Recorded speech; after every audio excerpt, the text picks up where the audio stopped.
Bismillahirrahmanirrahim. Sebelum kita mulai, mari kita berzikir dengan membaca zikir.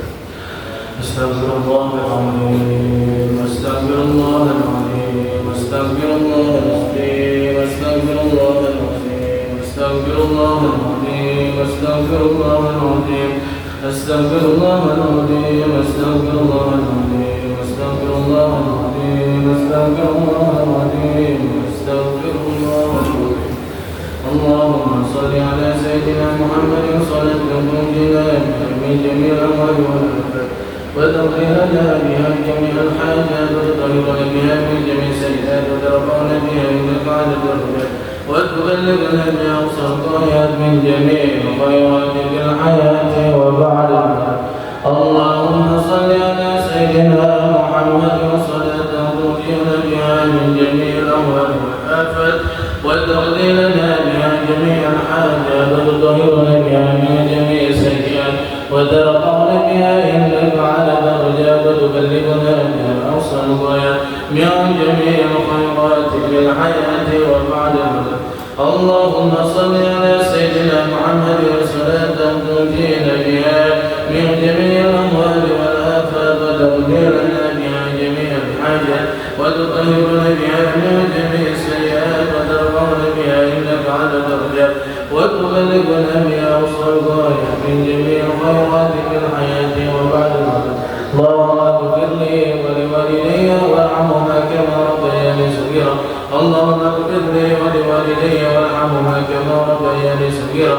اللهم اغفر لي ولوالدي وارحمهما كما ربياني صغيرا. لا إله إلا أنت سبحانك إنا كنا من الظالمين. لا إله إلا أنت سبحانك إنا كنا من الظالمين. لا إله إلا أنت سبحانك إنا كنا من الظالمين. ربنا ظلمنا أنفسنا وإن لم تغفر لنا وترحمنا لنكونن من الخاسرين. ربنا ظلمنا أنفسنا وإن لم تغفر لنا وترحمنا لنكونن من الخاسرين. ربنا ظلمنا أنفسنا وإن لم تغفر لنا وترحمنا لنكونن من الخاسرين. الله لا إله إلا هو الحي القيوم لا تأخذه سنة ولا نوم له ما في السماوات وما في الأرض. ما هو الذي يشفع عنده إلا بإذنه يعلم ما بين أيديهم وما خلفهم ولا يحيطون بشيء من علمه إلا بما شاء. وسع كرسيه السماوات والأرض ولا يؤوده حفظهما وهو العلي العظيم. ربنا آتنا في الدنيا حسنة وفي الآخرة حسنة وقنا عذاب النار والحمد لله رب العالمين. السلام عليكم ورحمة الله وبركاته. إن الحمد لله صلاة وسلاما على رسول الله سيدنا ومولانا محمد بن عبد الله وعلى آله وصحبه ومن لا حول ولا قوة إلا بالله. وقد قال الله تعالى في القرآن الكريم وهو أصدق القائلين تبركا بذكره وتعبدا بتلاوته. أعوذ بالله من الشيطان الرجيم. بسم الله الرحمن الرحيم. يا أيها الذين آمنوا إذا نودي من يوم الجمعة فاسعوا إلى ذكر الله وذروا البيع ذلكم خير لكم إن كنتم تعلمون. صدق الله العظيم وصدق الرسول الحبيب الكريم ونحن على ذلك من الشهيد والمستكبرين والحمد لله رب العالمين. Alhamdulillah segala puji bagi Allah Subhanahu wa taala yang telah memberikan banyak karunia nikmat kepada kita, terutama nikmat Islam dan nikmat iman. Salawat dan salam senantiasa kita haturkan curahkan kepada baginda alam suri tauladan kita, yakni Nabi besar Muhammad sallallahu alaihi wasallam serta keluarganya, sahabatnya dan para pengikutnya dan kita selaku umatnya, mudah-mudahan diberikan syafaat yaumil qiyamah. Amin ya rabbal alamin. Hadirin rahimani wa rahimakumullah. Ayat yang saya bacakan tadi mengenai tentang kewajiban sholat Jumat, dan materi pada pagi kali ini tentang syarat sahnya mengerjakan sholat Jumat dan rukun khutbah. Sebelum kita masuk ke kitab, kita terjemahkan dulu ayat yang tadi dibaca, bahwasanya ayat tersebut di surat Al-Jumu'ah ayat ke-9 memanggil orang-orang yang beriman. Ya ayyuhalladzina amanu, orang-orang yang beriman.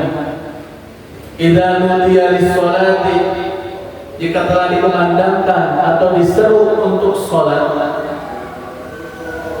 Kalau seandainya pedagang, mohon maaf, yang biasa ada di sekitar kita, baik dagang cimol atau cilok atau bakso yang lagi ngider, kita panggil, kira-kira cepat nyawa apa enggak? Cepat. Bang, bakso bang, langsung dia datang. Karena dia tahu di situ rezeki. Begitu juga tukang apapun yang kita panggil, dianalogikan pasti dia mau datang. Apapun itu tukangnya, bang, tukang somai, tukang apa, ketika dipanggil dia langsung nyaut dan langsung menghampiri siapa yang memanggil. Nah ini masalah sholat yang memanggil yang memiliki dunia dan seisinya. Yang memanggil yang memiliki dunia dan seisinya, begitu juga raja di dunia dan di akhirat. Ya ayyuhalladzina amanu, orang-orang yang beriman, idza nudiya lis-sholati, jika telah dikumandangkan atau diserukan lis-sholati untuk sholat mi yaumil jumu'ah, pada hari Jumat. Makanya dimakan wajib kita sholat. Fas'au ila dzikrillah, ayo bersegera untuk mengingat Allah. Artinya tokonya segera ditutup, pasarnya ditinggalkan dulu. Ayo segera pergi ke masjid. Wadzarul bai', berhenti dulu berjualan, berhenti dulu dagang, istirahat dulu dagang, kemudian mengerjakan sholat. Dzalikum khairul lakum in kuntum ta'lamun.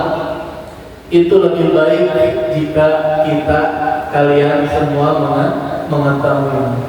Saking pentingnya sholat Jumat, segala aktivitas di hari itu maka dihentikan terlebih dahulu. Bagaimana yang masih jualan? Dosa. Tetap sah jualannya, cuma hukumnya dosa bagi kaum laki-laki yang diwajibkan untuk sholat Jumat.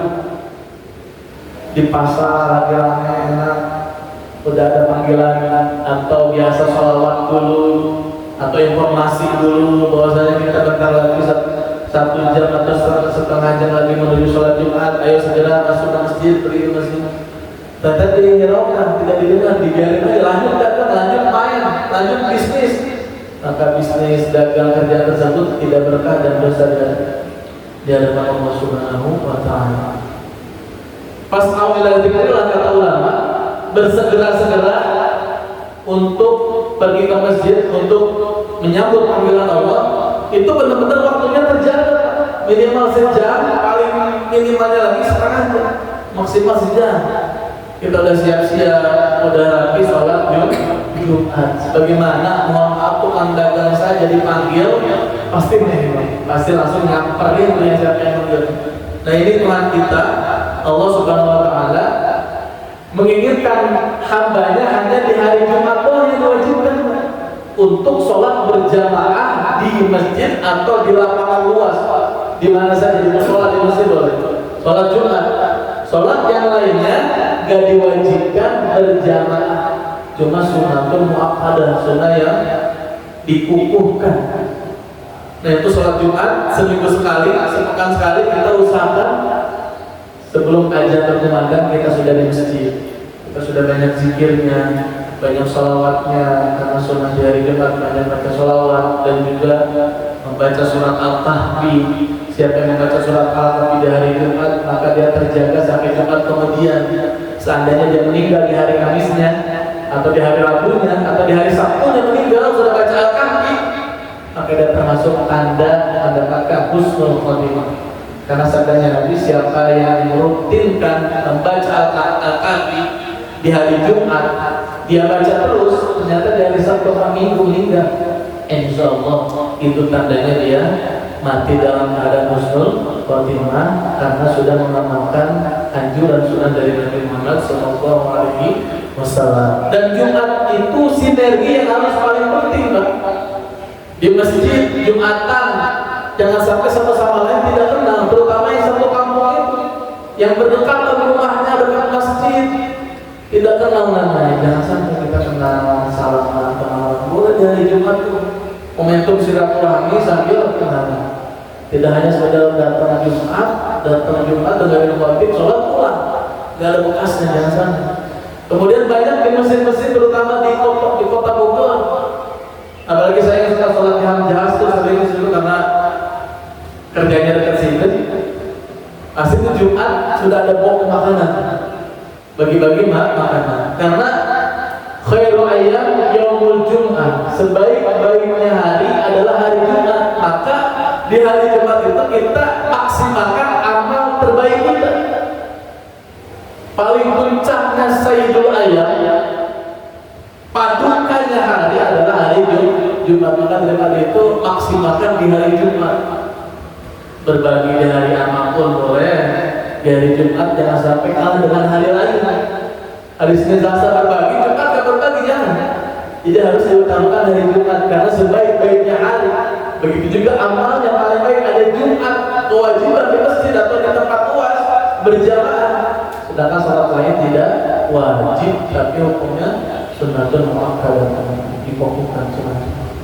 Maka daripada itu Jumat ada program berbagi, sediain makanan terutama buat khusus orang yang kurang mampu, dan umumnya silakan yang mau ngambil makan. Begitu kan? Pakai uang yang ada di kas masjid atau di uang pribadi agar amal kita dapatkan apa yang terbaik di sisi Allah Subhanahu wa Ta'ala. Jadi Jumat, Pak. Jadi jangan sampai Jumat banyak aktivitas mengingat Allah, enggak. Bersedekah, enggak. Sholat Jumat juga, apalagi gitu ya. Dan dia mendapatkan dosa besar, namun bilangnya ini sholat Jumat hari kita usahakan sebelum azan berkumandang kita sudah duduk di tempat yang disediakan untuk sholat Jumat. Begitu juga anak kita, saudara kita, tetangga kita. Di zaman dulu kita pernah dengar bahwasannya Nabi Muhammad hampir setiap habis sholat menengok ke jamaahnya untuk mengenali satu sama lain. Suatu saat sahabat nggak ada, mana nggak ada, oh sakit, jenguk, bawa parsel, bawa makanan habis secukupnya. Ternyata masjid perhatiin orang. Besok jamaah perlu lagi. Bisa jadi yang jalan ke masjid mungkin dia lagi sakit, belum kita tengok. Bisa jadi yang kelihatannya banyak di rumah di rumah kok sholat masih sedikit. Oh mungkin dia lagi sakit. Berprasangka baik, ayo kita bawa yuk bekal atau bawa parsel berapa teh? Misalkan namanya Ahmad, Assalamualaikum Ahmad, Pak Ahmad, Waalaikumsalam. Pak Ahmad jangan kelihatan di masjid juga sakit katanya. Enggak, Pak masih ada pegawaian. Oh ini bawa sedikit parsel ya sakit, dan parselnya bermanfaat. Dia mikir nih, ya Allah masjid, DKM segala macam, peduli dengan saya. Terus saya kedepannya harus gimana? Pasti dia mikir, oh saya juga harus ke masjid. Itu merupakan orang yang berhusnuzon. Oh jarang masjid saudara kita, yang mungkin dia lagi kurang sehat, lagi sakit, kita tengok, kasih parsel sama kita. Nah itu tentang sholat Jumat, spiritnya harus lebih dari hari-hari yang lain.